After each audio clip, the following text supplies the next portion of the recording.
The fascination and magic in the ability of capturing light and making it visible within the photographic process has been an obsession of mine since I took my first image at the age of 12.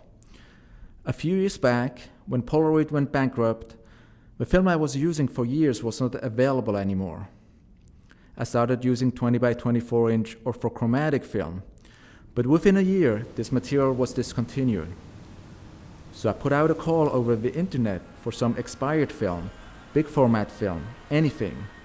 Within a day or two, a stranger from Ohio, a radiologist, offered me 2 boxes of expired medical X-ray film. I never used X-ray film. I didn't know the characteristics of X-ray film, so I was intrigued. A unique feature of X-ray film is that it has a double-sided emulsion that allows me to utilize both sides for producing images.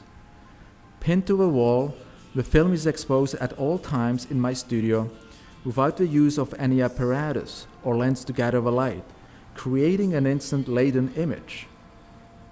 In a temporal process that takes hours and weeks, the mark making happens by using my hands to apply the chemicals directly onto the surface, creating shapes and forms depending on my gestures. It possesses a close aesthetic relationship to performance, drawing and painting. Process has become more and more important in my art practice. My aim has consistently remained within the parameters of a photographic medium in order to discover new ways to articulate my ideas visually. Experimentation and chance have become important tools in my research. A large part of my methodology has been to abandon a considerable amount of control and allow the material to take over in some unexpected and unpredictable ways. By allowing the chemical phenomena to randomly and arbitrarily impact the once available information in the image, the resulting shapes and forms, in essence, become metaphors for our own unpredictable existence. The evidence of my action is often revealed after several days or weeks, or is completely deconstructed by the chemistry.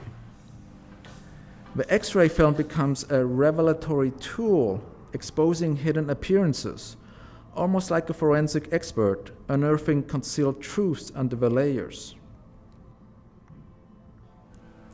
My unconventional approach to photography raises the question of medium specificity.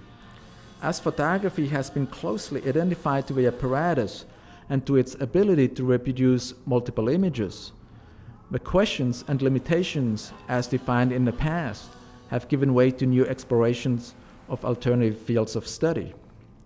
The incorporation of other medium has been a vital aspect of my art making, and this expansion opens up new avenues of expression. Very few people would consider it a photograph without my explaining. Even then, most would regard it closer to painting and drawing. But isn't my studio the container that brings in the light necessary to burnish the silver halides, and my hands the mechanics of the apparatus that guides the light to its ultimate resting place? The etymology of photography, drawing with light recording, documenting and writing with light, has always been an inspiration for experimentation. In that regard, I consider my more recent work to be the purest form of photography, with light as my guiding force and constant companion. It still raises some fundamental questions whether or not the act of painting the chemicals onto the emulsion and the lack of an apparatus disqualifies my work as photographic. But then again, is the medium of photography defined by the apparatus? My interest in the discourse of a medium's potential cannot hide the fact that my work is anchored in a moral sensibility that relates back to my upbringing.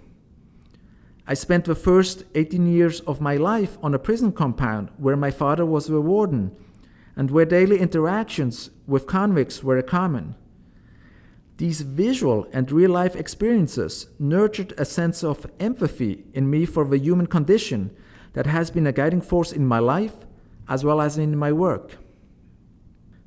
The X-ray series was triggered upon seeing the horrifying images of a public stoning in Afghanistan of a loving couple by its own community, including relatives. The crime?